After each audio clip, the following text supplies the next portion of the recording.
Que la oscuridad los abrace. Bienvenidos a Historias para no dormir.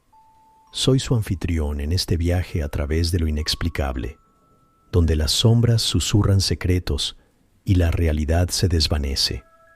Esta noche nos adentraremos en un mundo donde las melodías no solo acarician el oído, sino que pueden desgarrar el alma.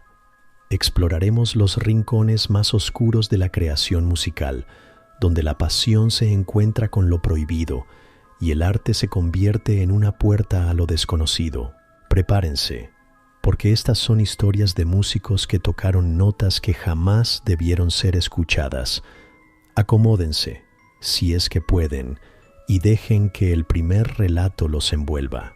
En las entrañas de la Sierra de Oaxaca, donde el viento silba canciones antiguas entre los picos y las nubes se aferran a las cumbres como almas en pena, se acurrucaba el pequeño pueblo de Santa María Ixcatlán, un lugar de tierra rojiza y casas de adobe, donde el tiempo parecía discurrir a un ritmo propio, marcado por el sol y las cosechas.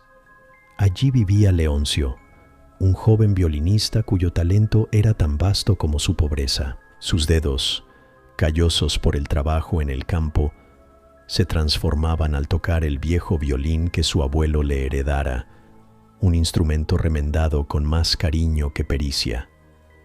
Soñaba Leoncio con los grandes escenarios de la capital, con orquestas y aplausos que ahogaran el constante murmullo de la necesidad. La vida en Santa María era dura, y la música, aunque apreciada, no llenaba el estómago. Un día, la noticia de la muerte del viejo Matías recorrió el pueblo. Matías había sido un ermitaño, un hombre que vivía en una choza al borde de la Quebrada del Silencio, un barranco profundo y sombrío del que se contaban historias de aparecidos y lamentos antiguos. Decían que Matías hablaba con los espíritus del lugar, que conocía secretos que ningún hombre cuerdo desearía. Leoncio, por un encargo casi olvidado de su madre, había llevado provisiones a Matías en contadas ocasiones, intercambiando pocas palabras con el anciano de mirada perdida. Tras su muerte, y sin parientes conocidos, el comisario del pueblo le entregó a Leoncio una única pertenencia de Matías, que llevaba su nombre en una tosca etiqueta. Un violín. No era un violín común. Su madera era oscura, casi negra, con un brillo opaco que parecía absorber la luz. No tenía etiqueta de fabricante, y su forma era sutilmente diferente a cualquier otro que Leoncio hubiera visto, con curvas más pronunciadas, casi femeninas. Al tomarlo, sintió un escalofrío recorrerle la espalda, no de miedo, sino de una extraña familiaridad, como si el instrumento lo reconociera.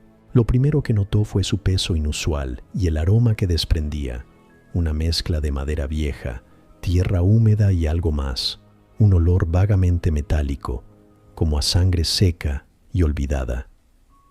Esa noche, bajo la temblorosa luz de una vela, Leoncio posó el arco sobre las cuerdas. El sonido que brotó no era de este mundo. Era una melodía de una belleza desgarradora, cargada de una tristeza tan profunda que las lágrimas acudieron a los ojos del joven. Era como si el violín contuviera todas las penas de la Quebrada del Silencio, todos los llantos perdidos en el eco de sus paredes rocosas.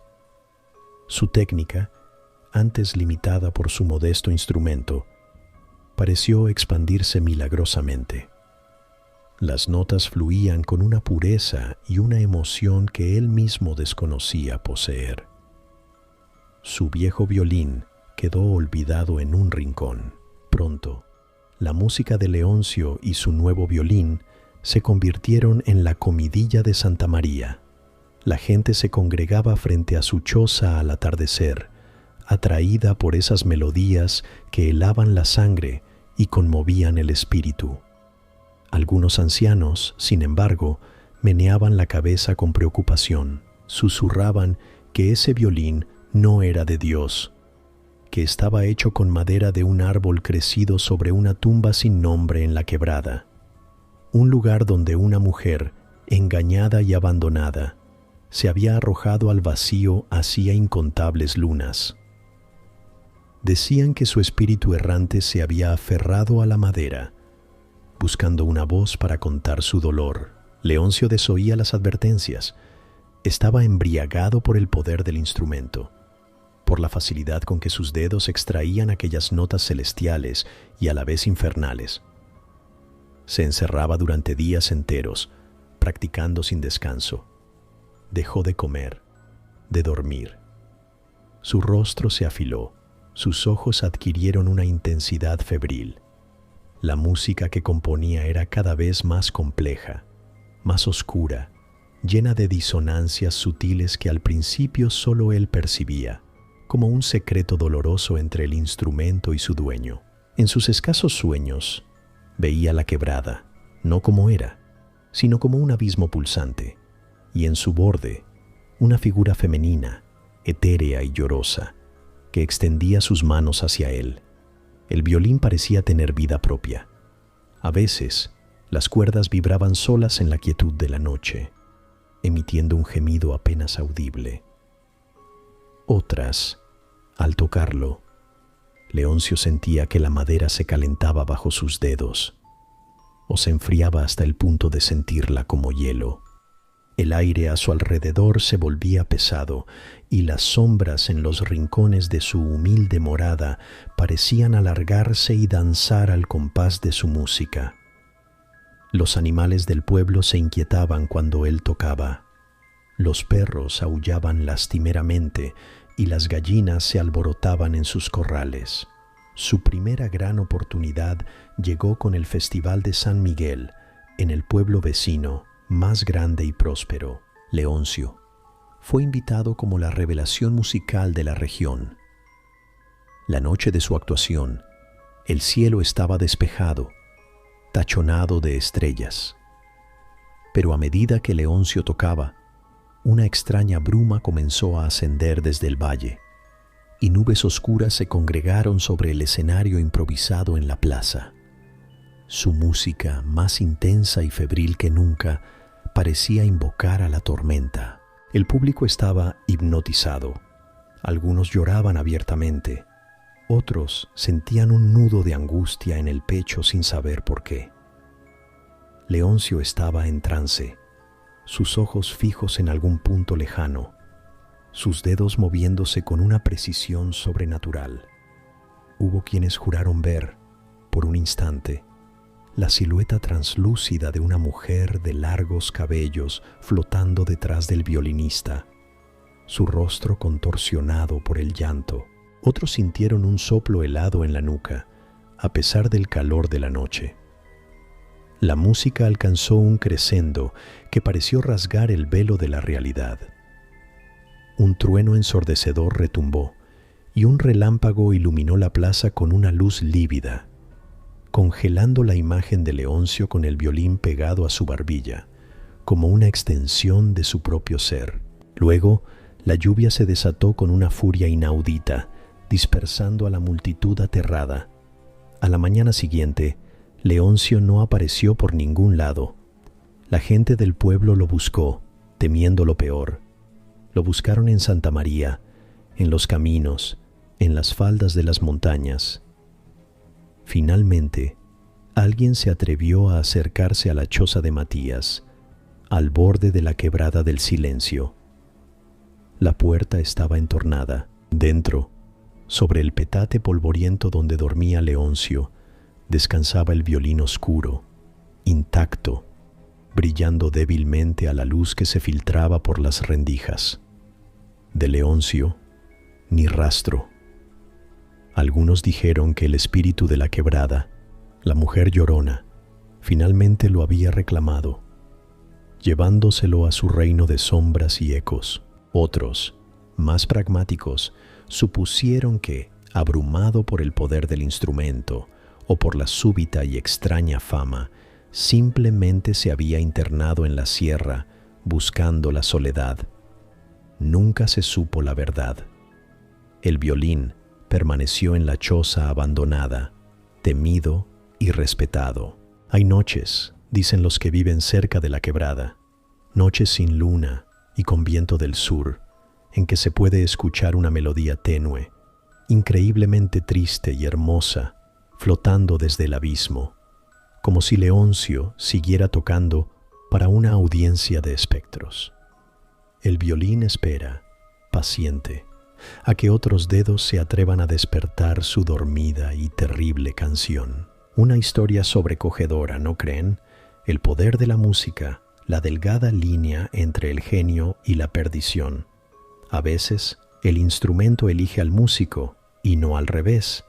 Y a veces, el precio de la melodía perfecta es el alma misma. Pero no toda la música nace de un objeto. A veces, la obsesión por una melodía puede surgir de los rincones más profundos de nuestra propia mente, o de lugares aún más siniestros. Escuchemos ahora la historia de El Ara y la partitura que nunca debió ser completada. En las brumosas montañas de Veracruz, donde la niebla se desliza como un sudario entre los árboles centenarios y el silencio es una presencia palpable, se alzaba la casona del suspiro. Una edificación antigua, de piedra oscura y ventanales que parecían ojos vacíos, aislada del mundo por kilómetros de bosque impenetrable. Allí vivía El Ara, una pianista y compositora que en su juventud había rozado la fama, pero que ahora, tras una tragedia personal que la había sumido en una profunda melancolía, se había recluido del mundo. Su única compañía eran los ecos de sus propias pisadas en los vastos salones y el crujir ocasional de la vieja madera. La música se había vuelto para El Ara un recuerdo doloroso. Las teclas de su imponente piano de cola acumulaban polvo en el salón principal, hasta que una noche, mientras el viento aullaba en el exterior como un coro de almas perdidas, creyó escucharla. Una melodía fragmentada, etérea, de una belleza tan exquisita como perturbadora. No sabía si provenía del viento mismo, filtrándose por las grietas de la casona, o si emergía de las profundidades de la casa, quizás de una habitación en el ala oeste que siempre había permanecido cerrada con llave. Una habitación que, según los escasos papeles que había encontrado de los anteriores dueños, había pertenecido a un tal Don Julián, un hombre igualmente excéntrico y solitario, fallecido décadas atrás en circunstancias poco claras. La melodía se aferró a la mente de El Ara como una enredadera. Era incompleta.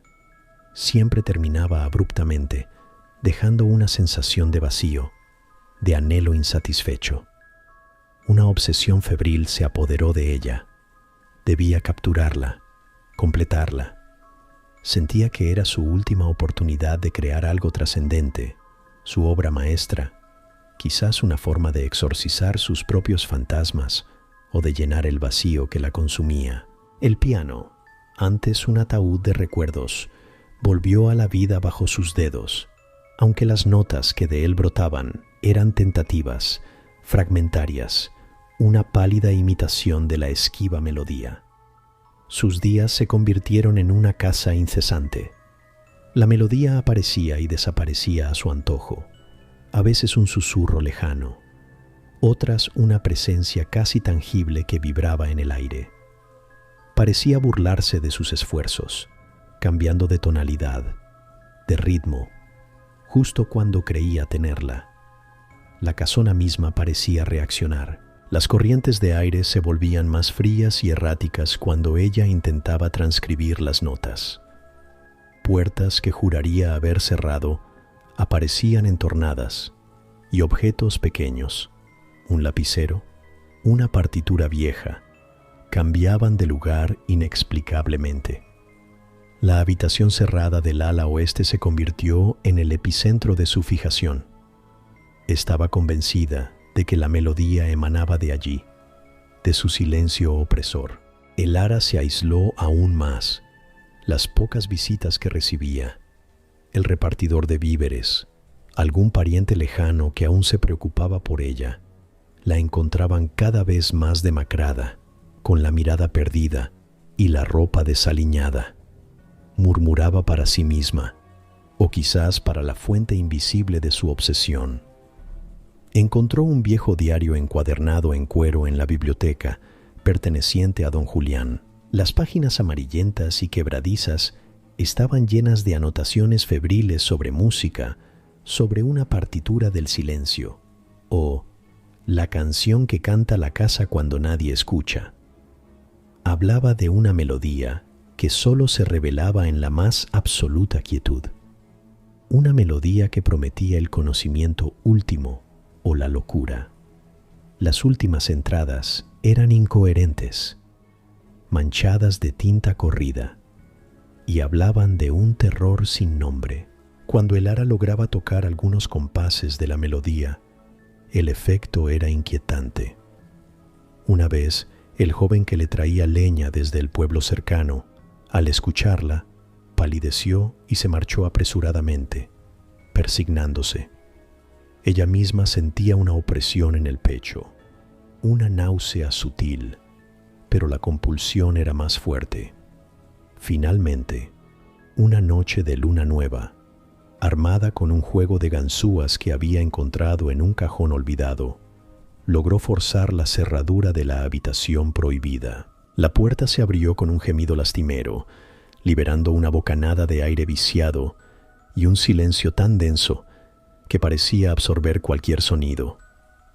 La habitación estaba casi vacía. Polvo de décadas cubría el suelo y los escasos muebles desvencijados.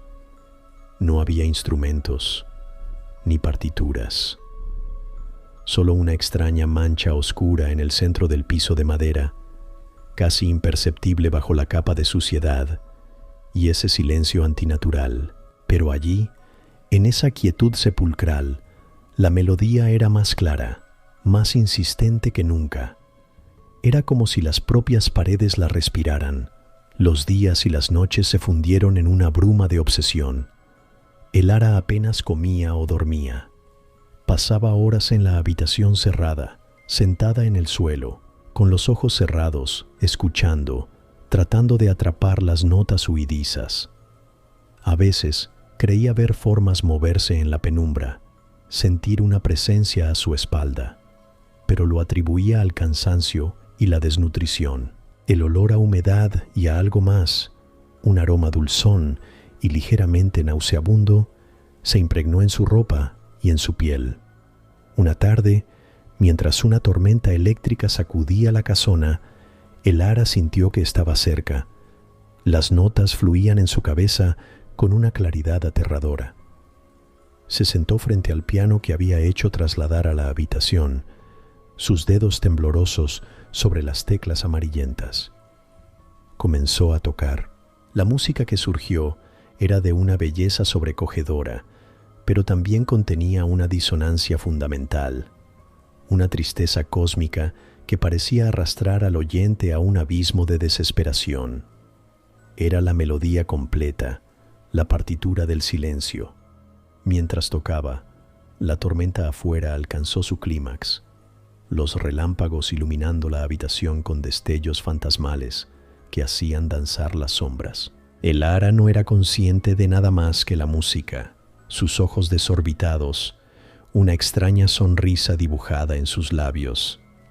Días después, un primo lejano, alarmado por la falta de noticias, forzó la entrada a la casona del suspiro.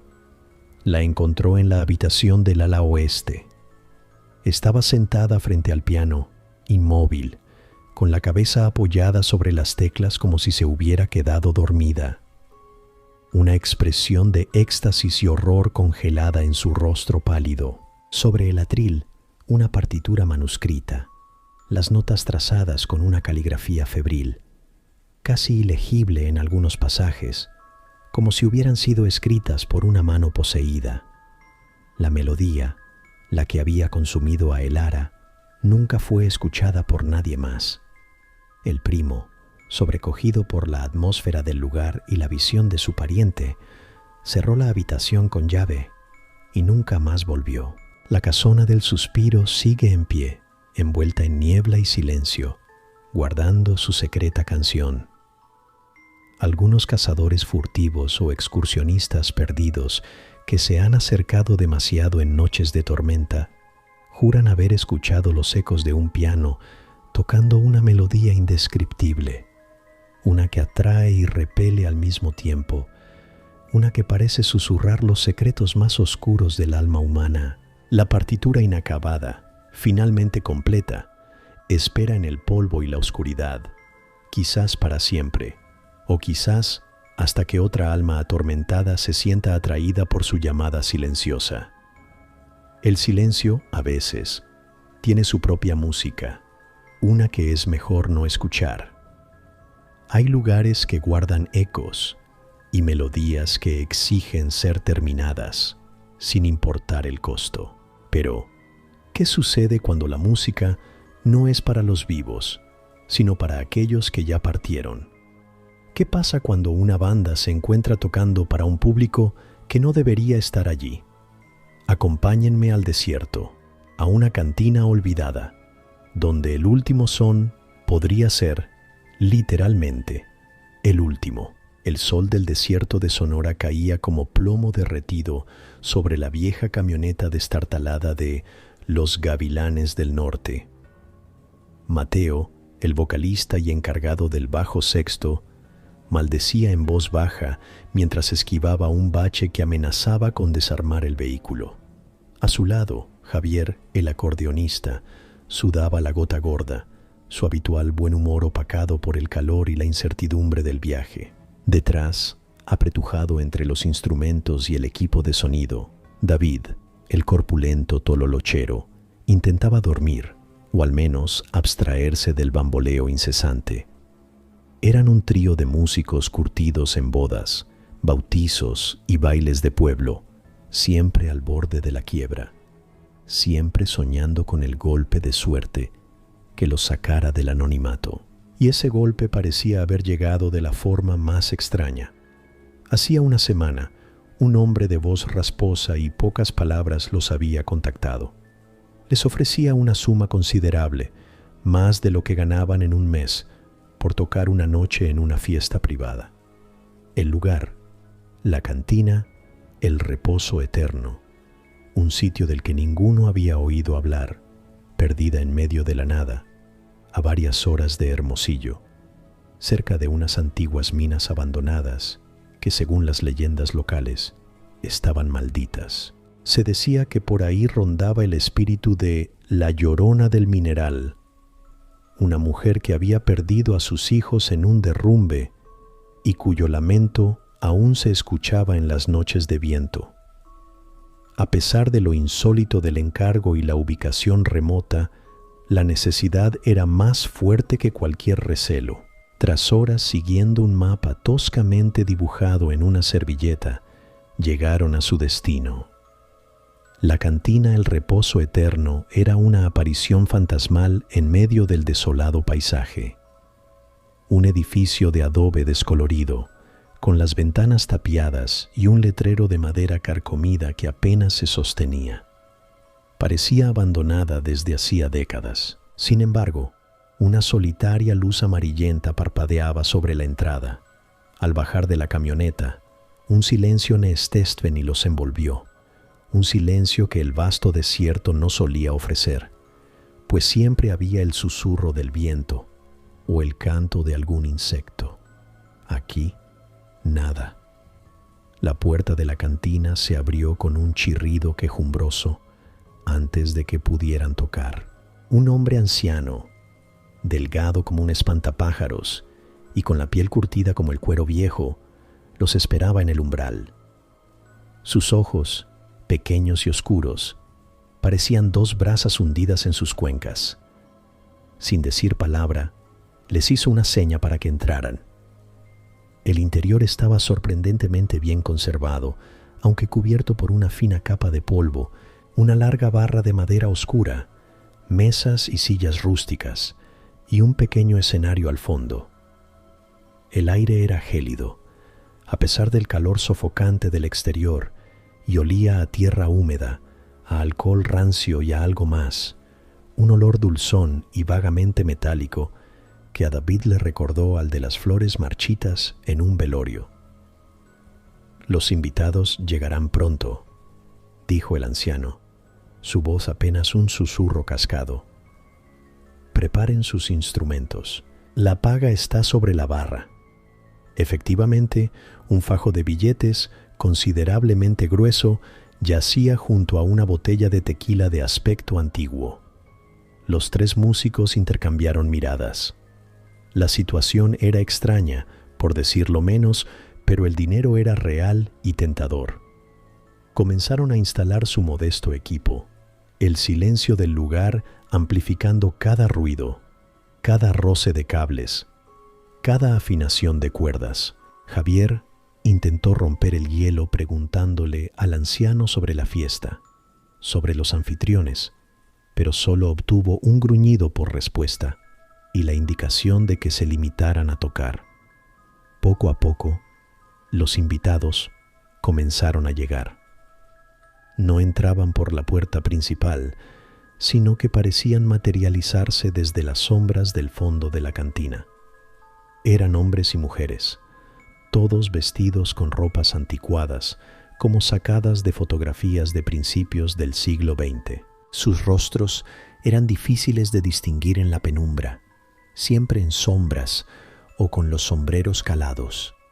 Se movían con una lentitud y una rigidez neestestvenie, ocupando las mesas en silencio, sin cruzar una palabra entre ellos. El anciano les servía unas bebidas oscuras de botellas sin etiqueta, que ellos aceptaban con un leve asentimiento. Los gavilanes comenzaron a tocar. Sus habituales corridos y cumbias alegres sonaban extraños en aquel ambiente.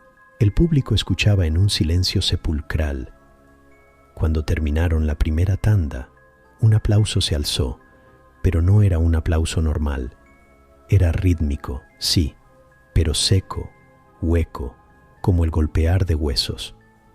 Algunos de los invitados se levantaron a bailar, pero sus movimientos eran lentos, casi ritualísticos, como si siguieran una coreografía invisible y macabra. No había sonrisas, no había alegría, solo una atención fija y perturbadora en sus rostros ensombrecidos. A medida que avanzaba la noche, la atmósfera se volvía más opresiva. La temperatura descendió aún más, y el olor a tierra y a flores marchitas se intensificó. David, desde su posición en la retaguardia con el tololoche, comenzó a notar detalles que se le habían escapado a sus compañeros. Los ojos de algunos invitados parecían cuencas vacías. La piel de otros era de una palidez cerosa, casi translúcida. Vio a una mujer que parecía deslizarse por el suelo en lugar de caminar. Intentó hacerle señas a Mateo, pero éste estaba concentrado en su canto, intentando animar a la extraña concurrencia. Javier, aunque visiblemente incómodo, seguía tocando su acordeón con una energía casi desesperada. Una de las cosas más extrañas era que el público parecía anticipar las canciones. A veces, antes de que Mateo anunciara el siguiente son, un murmullo colectivo recorría la sala, y era precisamente la canción que estaban a punto de tocar.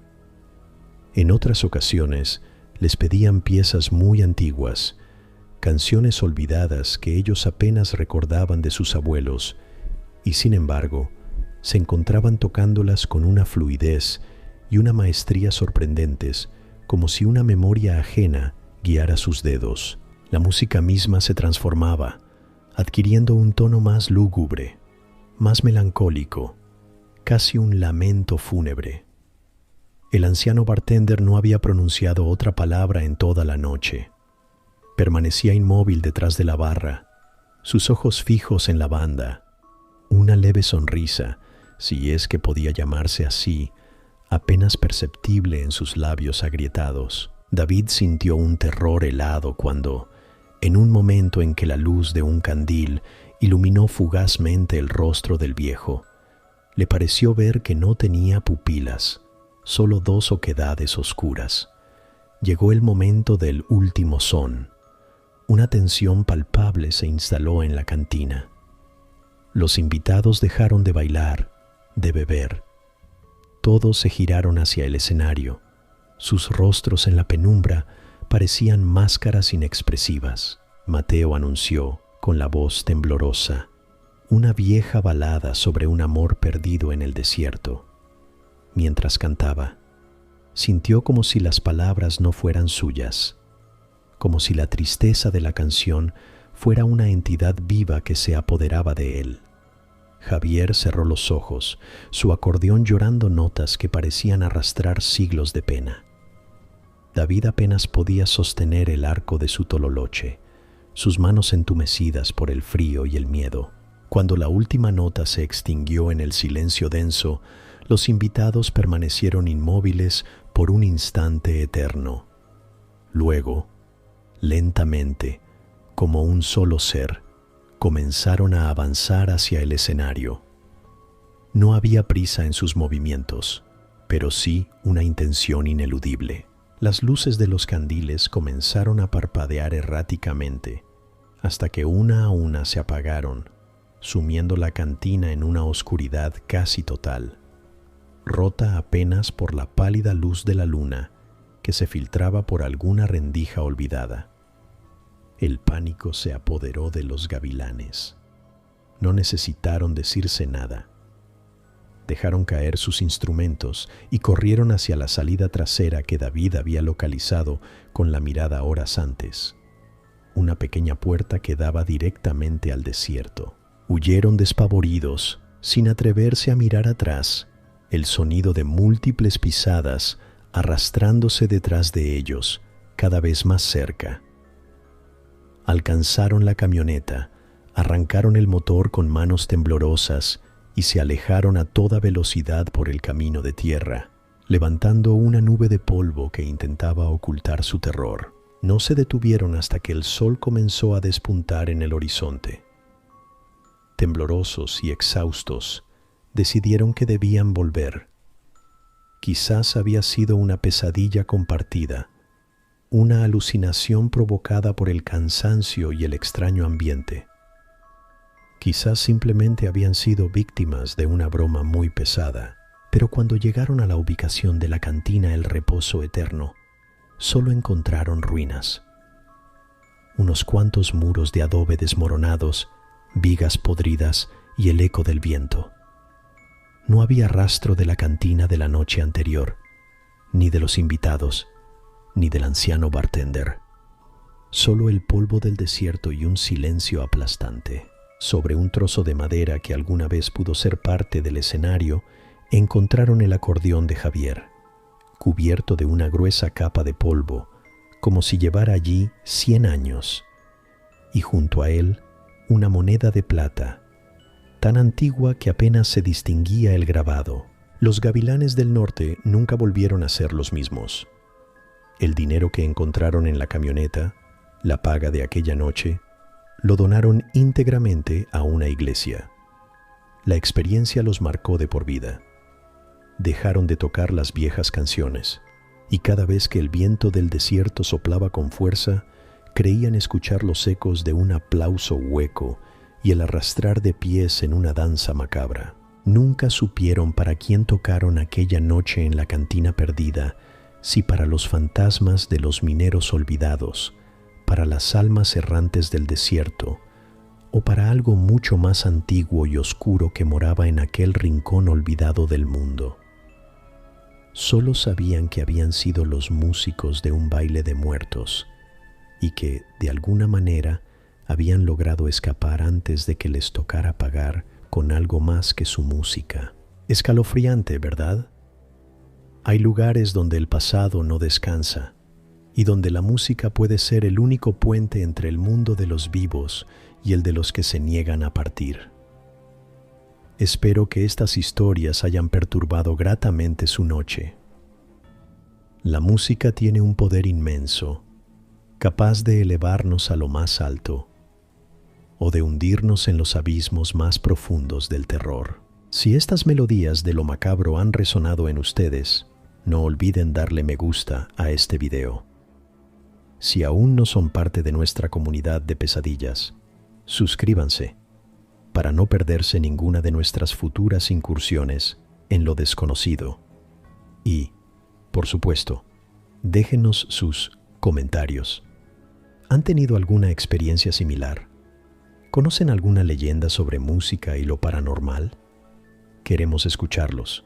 Esto ha sido Historias para no dormir. Que sus sueños estén llenos de silencios elocuentes y melodías inolvidables. Pero no demasiado. Hasta la próxima, y que la oscuridad los acompañe.